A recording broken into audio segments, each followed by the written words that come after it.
The greatest part of my testimony is freedom from shame and regret.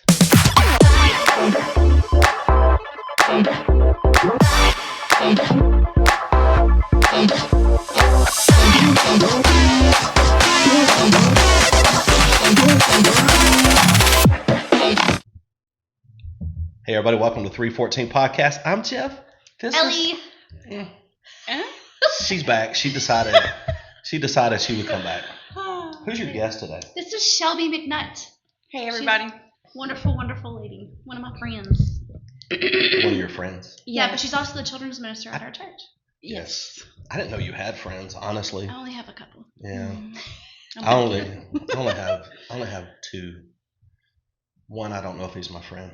Okay. Because sometimes I don't know if Michael likes me or not. Oh, yes, he does. You. Yes, he does. He likes just you. terrifies me sometimes. Mm-hmm. Yeah, and then he asked me questions like he asked yesterday in our group text. Yeah. Isn't that great? That it was great. You answered it way better than I did. Even answer. Because he was going through this for a total of, since the night before. Really? Yes. I just ignored it. I was like, whoa. I've had that question asked, and the question was, did the disciples really eat the blood or drink the blood and eat the body of Jesus, which a lot of Roman Catholics believe that that's true. Yeah. But the answer is no. But I was excited to be able to answer it. Yeah. I just went total I was like, Walking Dead. Oh, in yeah. my brain, I was like, well, nope, can't do it. We'll talk about that later. Yeah. Anyway. Okay, let's do warm-up questions. Well, introduce Shelbi real quick. Okay, Shelbi is a wife and mother of two. Two. And she is a children's minister at our church. She has a day job, and she's an incredible Christian lady. She does pretty much everything you can think of for our church. You're a busy lady. Very busy, yeah. But you have an amazing testimony that a lot of people don't have. But a lot of people do have some aspects of what you have, and so we thought it would be a great idea to share it, and some people could maybe, I don't know, learn from it, even glean some things that they could do a little differently to help them out. Right. Now your speed questions that you're excited about. This is speed. Instead of speed dating, this is like speed interview. Okay, here we go. Favorite color? Yellow. Favorite cereal? What are they called? Cinnamon Toast Crunch. Favorite restaurant? Oh, I don't have a favorite restaurant. Okay, Isn't that two. crazy? You got two? Michael and I just went to Big Mike's in Gunnersville, which was great. It's on the water. Saw that. At the harbor, whatever it is. That's number one right now. And then there's this burger place in Birmingham called JJ's, or close to Bessemer. Okay. They still smoke cigarettes while they're cooking your hamburgers, so that's how you know they're good. They're the best cheeseburger I ever had. So there you go. JJ's. So is that a hole in a wall? It's a hole in a wall. And so you can see them cooking? Yes. Pause. Really? Melissa Moloch, there's your place. My friend at work, aka principal at our school, she loves hole in the walls, places that people don't really know about. Yeah. So there you go. JJ's. We won't talk about the one that you told us to go to. No, don't. That's our secret place. So nobody can find it. We're going though. No. We're going. We're going. I have to ask you a question because she told me not to ask it, but I'm gonna ask it. Yes, sir. All right. Looking back, is there a moment that you felt chaotic at the time, but now you and Michael laugh? A moment that you just go, man, that was insane, but now we just crack up every time we think about it. With he and I together. Do you know my husband? Yes, that's why I was about to say it's probably a lot. Yes, remodeling our home. We bought this house and then get in it, and the first day we're there, I'm like, I just want the cabinets moved down. Well, he goes to move the cabinets down, black mold everywhere.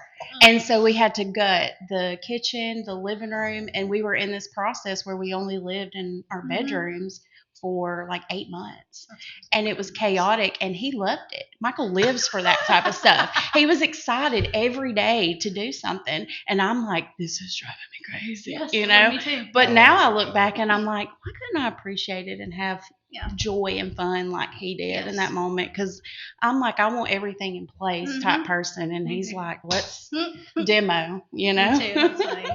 Why is demo so fun? That is you. I guess it gets out your aggression.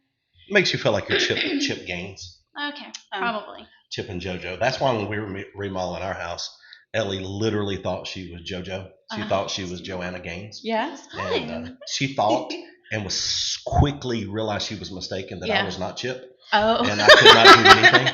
I was like, just do this. It'll be easy. Yeah. No, it's not.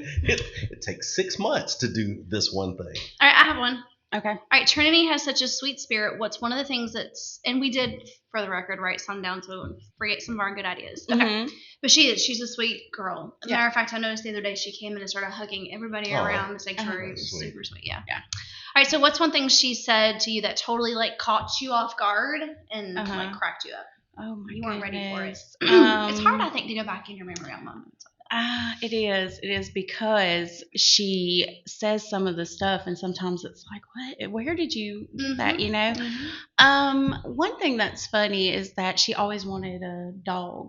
And then when Michael and I got the house, we were talking about getting a dog, but Ethan is very allergic. Oh no! And so she told us, hey, if we can get the dog, we'll just name it Peanut. And we're like, why? And she said, well, he's allergic to peanuts too. So there you go. That's too funny.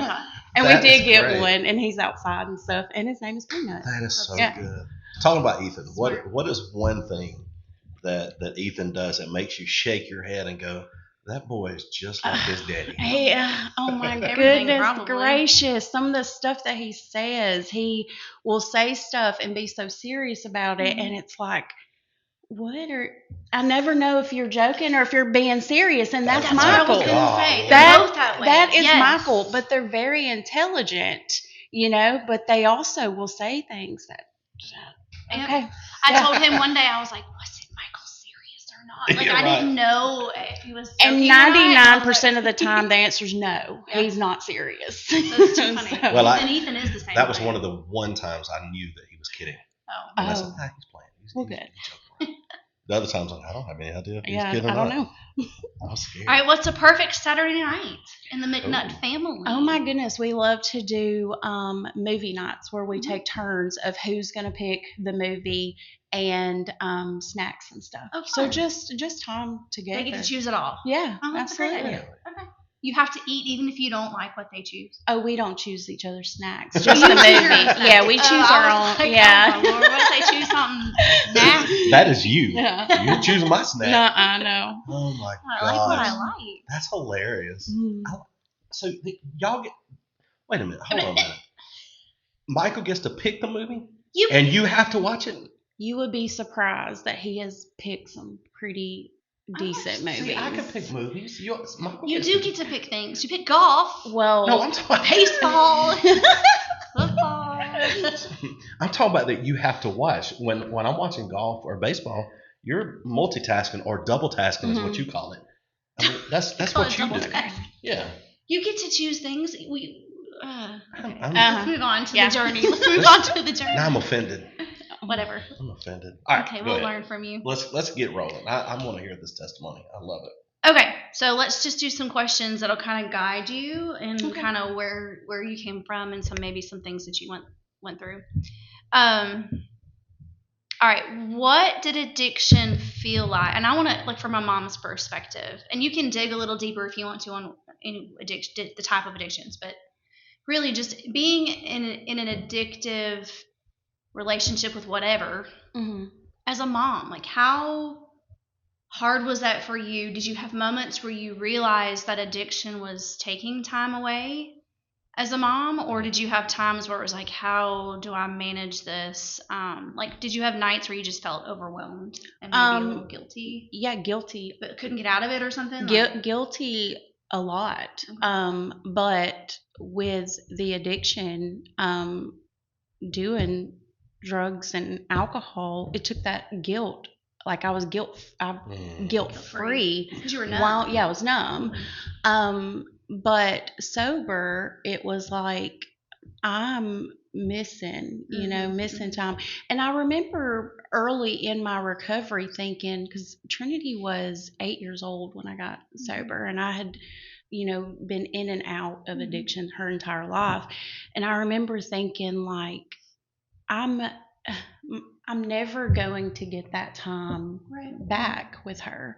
And how much I had thought I destroyed her entire life in those 8 years. You know what I mean? Mm-hmm. And so a lot of guilt and shame from that time lost. Okay. Wow.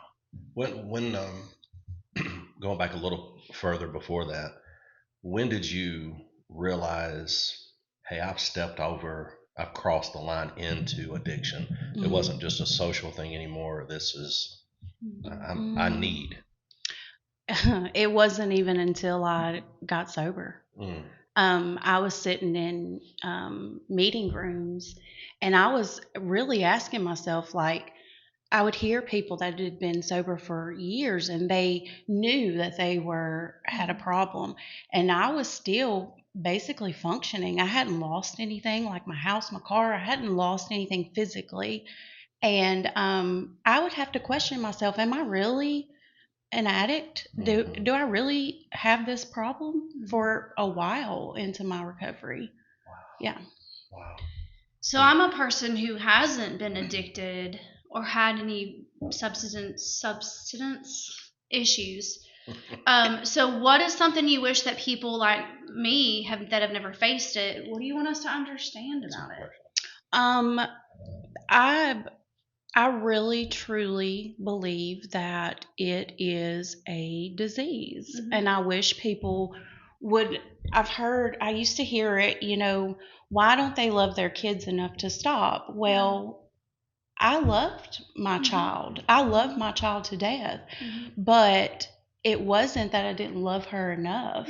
It was that, one, where I was living in Asheville, Alabama, and the resources at the time were far and few, and so I just would like people to know it is something we can't necessarily just put down and walk away from, And for a community to see the importance in putting resources towards that and helping instead of taking it away and getting rid of pivotal organizations in their city that are needed. Yes. And I'm going to leave that right there. Okay. You got a question? I have a bunch, before we make it political and go on our I'll tell you, and this story is not about me, but it is about addiction, and I struggle with it. Still to this day, I struggle with it.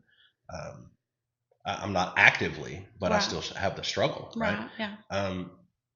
But and then I wrote it this way. And I'm just going to ask it because normally I don't read all my questions, but this one's pretty serious. And were there nights you didn't want to wake up the next morning because you knew you were going to be sober when you woke up? That's good. Yes, but it was into sobriety. It was early in sobriety. When you were going through the fight. Right. Those first few months were awful. And I say it this way is that I had accepted Jesus Christ. I had accepted it. I'd been saved. I was sober, but I was suicidal. And there was one night in particular, and I had just left a meeting too, and I remember going home, and it wasn't like there was a plan made out, but there was nothing, no feeling. I wasn't on the floor crying. I just knew I was done, and so absolutely. So at that point, you do have a relationship with Christ. So how did you know, or at what point did you know that Jesus wasn't done with you? Like your story wasn't done. The very next day, I had called the people that I was told to call, and basically was like, we don't know what to do. We don't know what to tell you, which is whatever, they're whatever. But I walk into work, and there was a lady there, and I'd quit smoking cigarettes during this time too, and I said, you know what, I'm going to smoke a cigarette. And I walk out, and there's a lady smoking a cigarette, and she just tells me, you light up my world whenever I see you. And the darkness that I felt, I remember thinking, that's nothing but God, setting her here to encourage me. That's God. And so there have been, I can't even tell you how many moments like that in my journey, because that was the lowest part during sobriety when I felt like that. But there have been back and forth moments where I'm down and then boom, something happens. Which, we talked about that in Sunday school.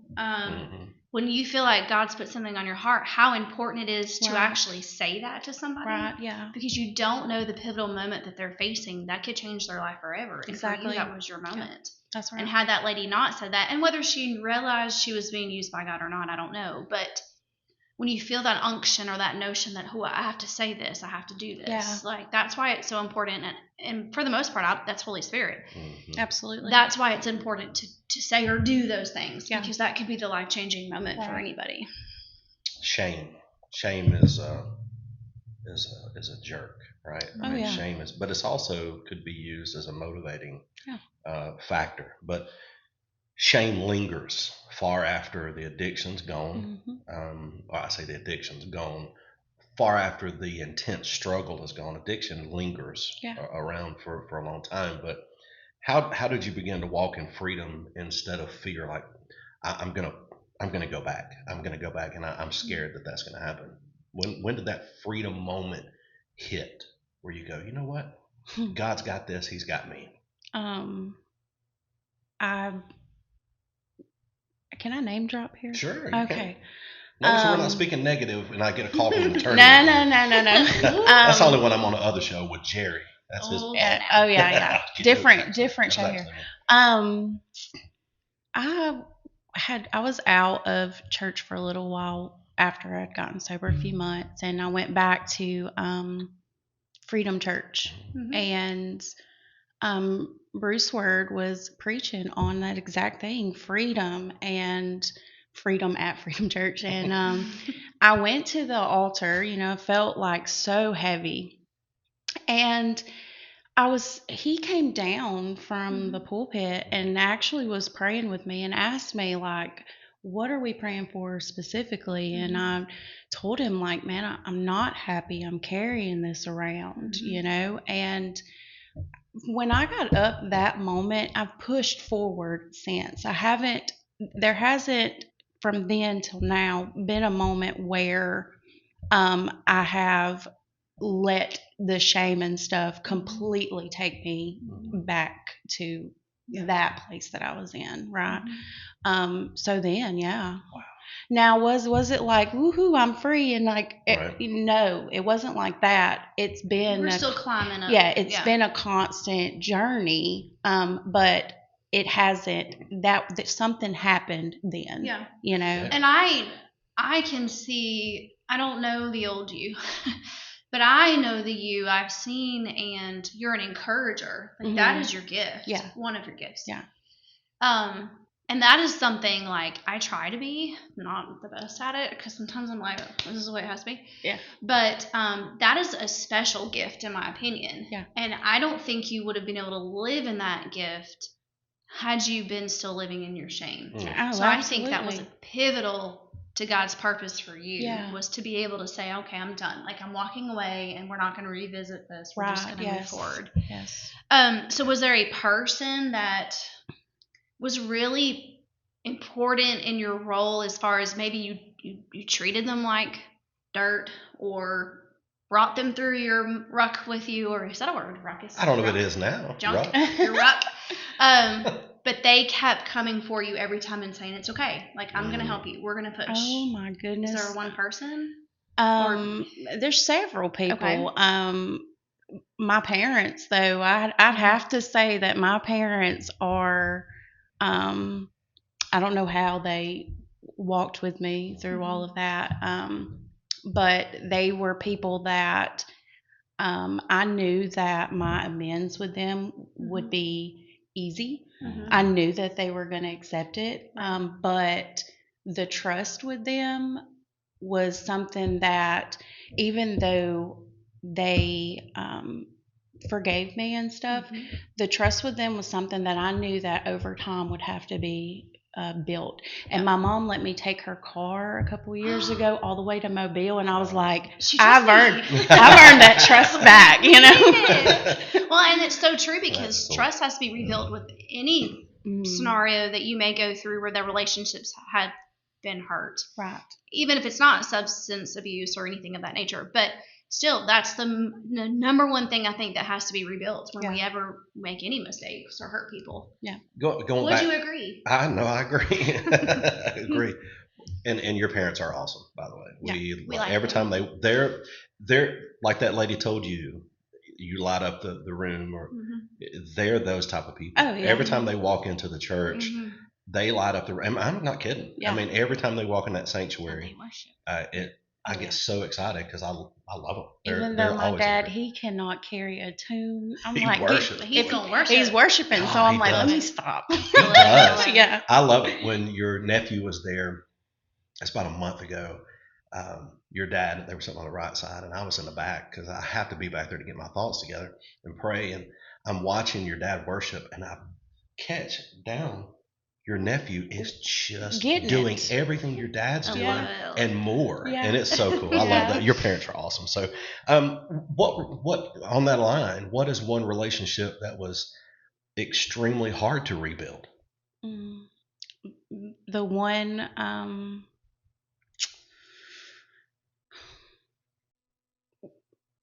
with Trinity has probably been one of the hardest, because she was so little, and she's growing into her own person, and I didn't know who she was.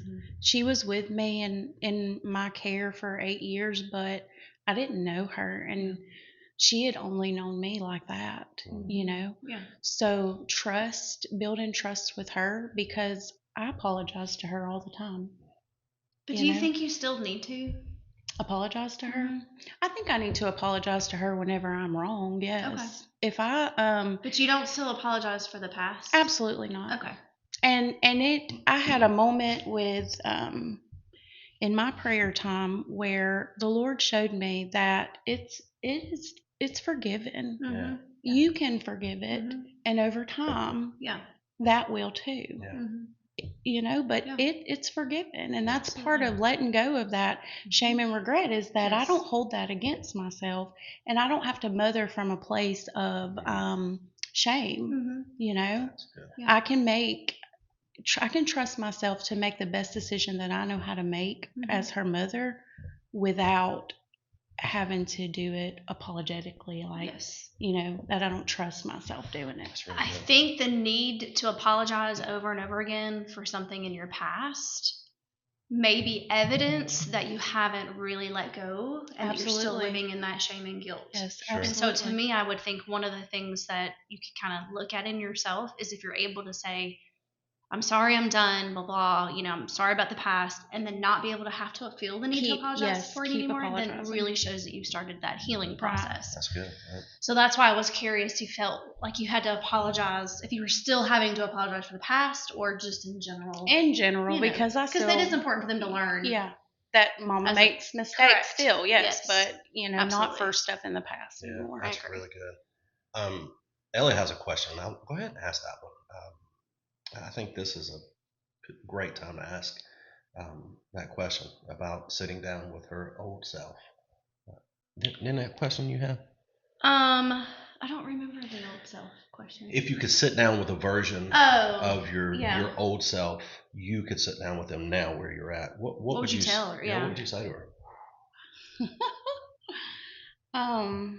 The reason I put that question in there is because that is what was said to me when I was fighting at the worst point, but I was beating it. Yeah. But the person said, "What would you tell Jeff that was in the midst of that struggle now, where you're at now, to get through? How to get through it? How to get through it? Or if you could see you now, you know, that right. I think I've been in therapy for a few years, and one thing that I learned was maybe I would meet old me where she was at, of course, and love her right there. But also to know it's not always going to look like this. You know, there is hope for a life that there is peace and joy and happiness in. Still struggles, but there's peace in, you know. And also that the trauma and stuff is not your identity. Right. You know? So that. So you hear of like this, it's not on here, but you hear of what are those meetings when you have to come to Jesus? Well, the family comes together. Intervention. Yeah. Okay. So do you, and I guess it really depends on the person, their personality, maybe even what the addiction is.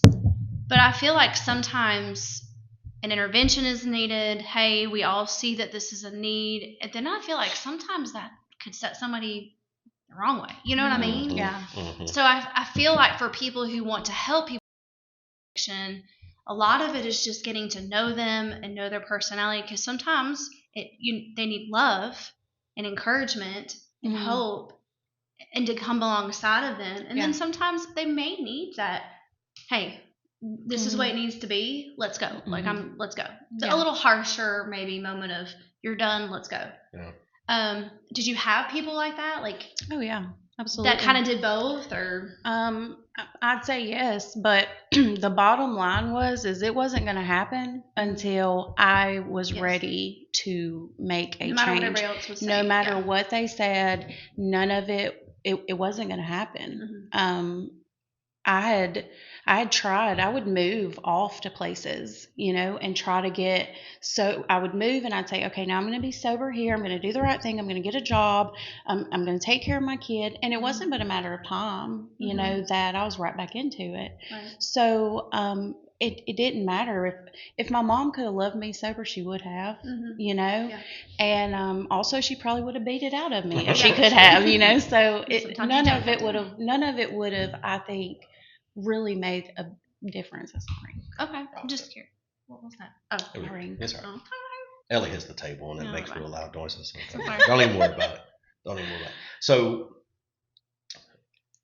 when you started the recovery process, because we don't want this to be really about the past as far as the addiction. We want it to be about the freedom and celebrate that freedom that you're in. But what did day one of recovery look like? What did that first day? I remember my day. What was that day for you?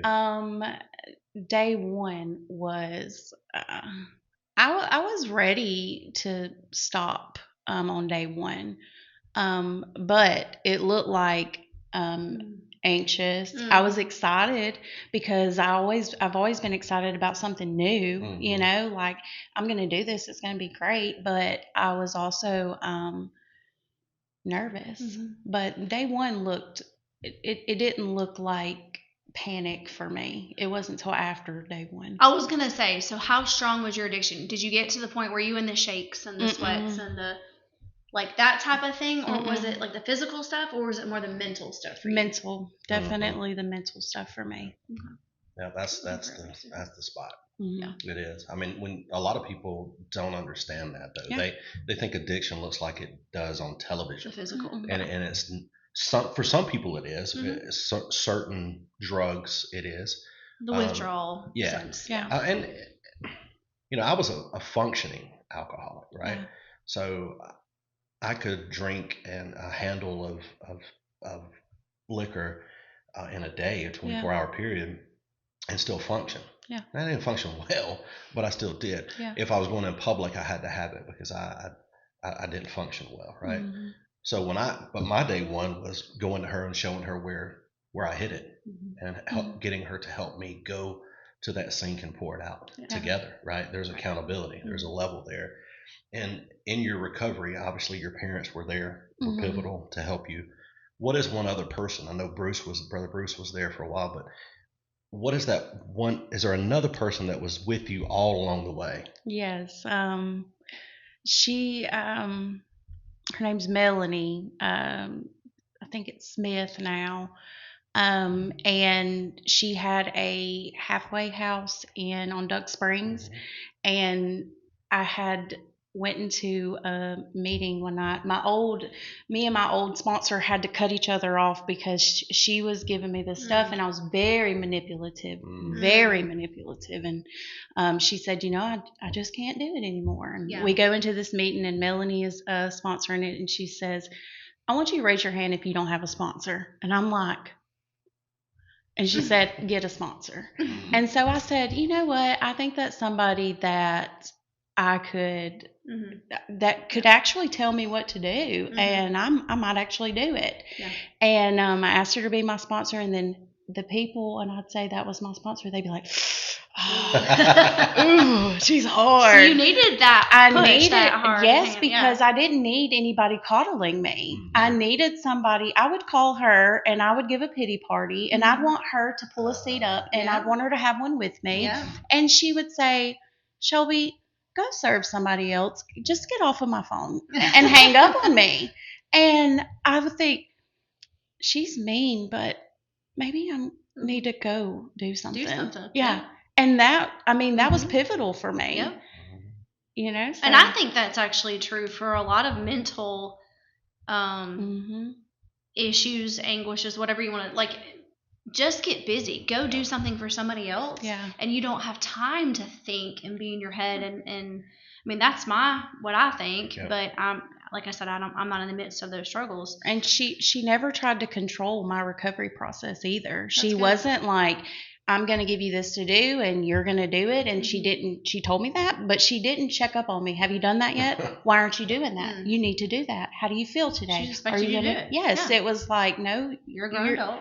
Do it or don't. Yeah. And if you're not going to do it, stop wasting my time is basically what she was saying. Wow. And I needed that though. That's good. Wow. So how did your relationship with Jesus shift as you kind of walked through this process? Like, if you look, start of recovery to like now, how has that looked for you? Start of recovery, very charismatic, not really reading my Bible, but like very charismatic,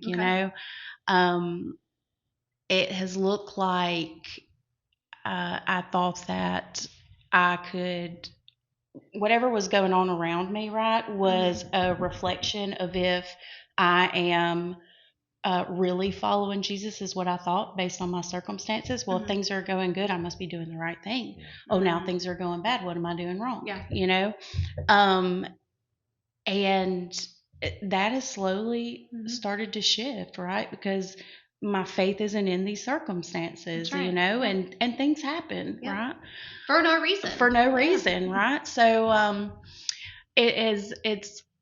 it's been this kind of journey for me with Jesus. But I know that today I trust him more than I did then, and we're not done. There's still a lot of areas that like. Imagine that. We're not done. Yeah. There's so much more to do. Yeah. What was that one moment though? That one moment you go, only God could have done this. Brought me right here. Only God could put this together. Oh my God. One moment. I'm sure there were many, but what's one moment you look at now in your life and go, only God could have done this? My marriage. Yeah. My marriage is a place where it's like nothing but God. And I knew that because when I met Michael, literally had to show me he was running with Jesus for me to go out on a date with him. And in that first date moment, it wasn't like other dates that I'd been on either, because it was like, no, we're not going to be bumping shoulders and stuff, like I was walking with the Lord, and Jesus had to put that there. He had to, because there was no way. I was so content and at peace with where I was with Jesus that I was like, no. Which is most of the time when it happens. Yeah. When we're not looking and we're not seeking and we are just happy and content with where we are. Yeah. And I think for everybody, we have these conversations sometimes with our grown kids, Ugh. I sort of now. Heck. Like, you've got to learn to be content where you are and stop looking for something that's always better. Right. You know what I mean? Yes, and absolutely. So even as we kind of all get older or younger, like, that's just a life lesson for everybody. Right, yeah. And then boom, God opens doors a lot of times when we're not looking. Mm. Okay, so what are some of those daily practices, though, that you've had to start putting in place that keep you grounded and have helped you through your healing? What are some daily things that you do? Or weekly or whatever. I have to have a quiet time. I have to have my time where, and it's not like 30 minutes to an hour. Sometimes it's 10, 15 minutes, but I have to get quiet. Bible reading, a devotional, something like that, something along those lines. And journaling is another one that works for me. Daily practices. Oh, drink water. Oh, water's good. So good for you. Water's good. It does. Yeah. It really helps your body and mind, I think. It's good for you. What about music? Music? Yep. Yeah. Like certain music you listen to, yes. Or things that get you in a good mood, or where I like. It doesn't have to just be Christian music. No, but I like Christian music. I like whenever I'm singing. That's what I'm listening to. Yeah. I'm not saying there's anything wrong with any other type of music, but for me, that's just what I prefer. That's what you feed off. Yeah. And I think it's important for us to go into our days, each individual day, with these practices, whatever they may be, to have that energy, to have that positive attitude and whatever we need to do to get through that day, but also to help serve other people. Yeah, I mean, at the end of the day, that's what we're here to do. And so if you haven't fed yourself and nourished yourself and taken care of yourself, you have nothing left to give other people. Right. Which is kind of what I think and feel. What about you? Why? That's not my interview. Bring me into this mess. One thing that I know that I dealt with was really learning to smile and laugh. Yeah. And it be genuine, because I had faked it for a long time, for many, many, many, many years. When was that? Is there a moment that stands out in your mind when you go, God, this is genuine. I'm genuinely happy. Okay, well, first, when I got sober, I had my teeth were terribly messed up. So I had to have a lot of dental work. But even before that, I would always cover, every time that I would laugh. And my laugh wasn't genuine either. It was like, oh, that's funny, that fake stuff. I don't know that there's a specific moment, but I do know that there's nothing like a genuine from your stomach type laugh. And that's great that you brought that up, because I'd forgotten about that. Something to be grateful for, you know. I'm reminded when I was going through it and finally watching my kids one day, and I'm talking a month in sober, I hadn't touched it in a month.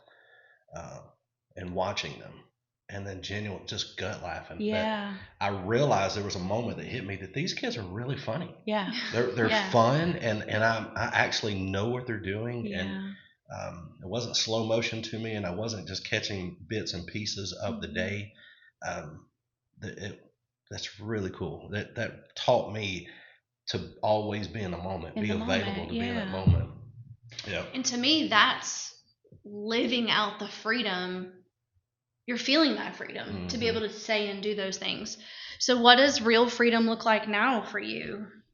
Or if you say the word freedom, what does that look like or feel like? Freedom used to look like I can do whatever I want, right? Because when you think freedom, it means no chains on me. Yeah. But freedom now to me is I am not apologizing, like you said earlier. I'm not apologizing. If I've already said that I'm sorry and was genuine about it, we're moving on. Yes. Regardless of if they received it or not. We're moving on. Right. I still struggle with I would say 3 in the morning, but I'm already up by then. 2 o'clock in the morning things where you wake up and immediately my mind wants to go to this place of well, you did that. Kind of like this one. But now freedom is being able to say, no. Mm-hmm. We're not going to think about what I did or what was wrong. We're taking control of it. Yeah, taking control of it. And being able, another thing with freedom is being able to show up for people and not make that moment about me. Right. That's freedom too, to show up for people and just be present, right? Well, that's good. Which is important in the being present part. Yeah. And actively listening. And I don't think that always means, I think we've talked about this in the women's ministry some too, like, doesn't mean that person's coming to you to solve their problems. Right. Sometimes they just want to vent or get out their hurt or whatever it is. And that's a problem for me because I always want to solve everybody's problems. Right. And so learning to just be an active listener and say, okay, do you want me to solve the problem or do you want me to just listen right now? Right? Do you need advice? But you living in that freedom and not holding on to that allows you to be able to do that. That's right. Yeah. Or give advice. Yeah. I have been there and done that. Let me tell you a little bit about my story. You know? If there was one, and I'll put this down, at least I don't ask that question, but I want to, because I think in terms of, I love music, right? I really do. I listen to a wide variety of music, and I love it. It's something I love, but I have to be in the mood for it. Yeah. Don't force music on me, and I don't want to listen to your music. I want to listen to my music. Trust me. But if you had one song and you go, that's the soundtrack of Shelbi McNutt's life. This is my soundtrack. This one song. What would that song be? See, I thought it was too hard. I have to ask that question because Michael's a music guy too. Oh my goodness, yes. I think that's too hard. That's a great question. What song? See, my answer would be: is it secular song or is it Christian? Don't be religious. One for like my window down. Yeah. Fun day. Gosh. Oh, so your song is one of DMX's songs, right? That's Rough Riders. the Rough Rider anthem. It is. It's going to be a Christian song, but it's by Elevation Worship, and I don't know what the name of. I'm terrible with names. See, me too. Songs. I've seen that. The only one. Hold on, can I look it up? Sure. Is that okay? Just don't play it. We'll get that YouTube strike. I'm gonna try not to. I knew it. Not the song we listened to earlier. Absolutely. No, not the Roe v. Wade. Not song. Roe v. Wade. Goodness, y'all! If we're gonna have to do that episode one of these days, is name that song lyric, but we're gonna have to just do that on Facebook so we don't get a YouTube strike, I guess. Or you could say the lyric. It's Mercy. Oh yeah. Yeah, with Elevation Worship. Yes. Wow. Yeah. That's a great song. Mm-hmm. It's a great song. You did receive that mercy. Yes. Yeah. Absolutely. Good stuff. All right. Final question. Final question. Oh, go ahead. You got something? Go ahead. I'm in the laughter section. Oh, well, go ahead. Because there was one I wanted to do. Okay. Well, do it. Okay. All right. This is your show. No, it's not. So I wanted to say, what's one thing about you now that would totally shock people from your past? Oh. Like, there are some times where I'll say something about myself, like in Sunday school, and be like, "You really?" And everybody's like, "What? I don't see you, whatever." And so, do you have one of those moments where there's something that we would all be shocked? Doesn't necessarily have to be about your testimony, but just something in your past, like you used to eat mud pies or something. Oh, I did. I did. You did? Yes. I'm not the only one. I did used to eat, but I don't know if. What? Sometimes you just had to see if you. I thought that was normal, what though. Really is that not taste normal? like? That wasn't a normal thing? Okay. I don't know that we're really normal. Yeah. So, one thing from, I don't really know because I usually am very open. Like, I would love to tell you all this junk, right? You know? So nothing will really be a surprise. Yeah. Oh, I worked at a pretzel shop whenever I was younger. Yeah, so I worked at You can make a pretzel? Well, I don't know if I could now, but I could try. I could rope one up. Okay. Yeah. We'll have to have a. There you go. Was it Auntie Anne's? It wasn't Auntie Anne's. It was. I can't remember what the name of it was. I worked there for. Oh. Yeah, you can say names. You just can't play a song. Okay. Pretzel King. Pretzel King. Pretzel Queen. Something like that. It was Pretzel King. Pretzel Princess would be better. Oh, it would have. Yeah. Princess. How cute. Okay, so now we know we're gonna have a pretzel night.